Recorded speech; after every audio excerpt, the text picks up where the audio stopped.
কি বলবে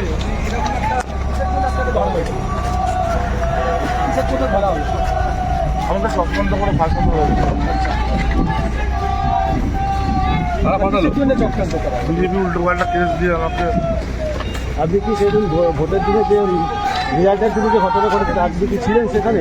ট্রেন নষ্ট হয়ে গেছে অভিযোগ করা হচ্ছে। না আমি ছিলাম না, আমি বড় কাজেই ছিল। কিন্তু আপনাকে ফাটাচ্ছে কেন? আমার কোনো জায়গা না, আমি রাজনীতি যাচ্ছিলাম। কোথা থেকে আপনাকে অ্যারেস্ট করা হয়েছে? আমি তারাপীঠে পুলিশ দেওয়া ঘর থেকে। কী বলছে আপনাকে? তো পিসি নেওয়া হয়েছে, কী বলছে পুলিশ? পুলিশ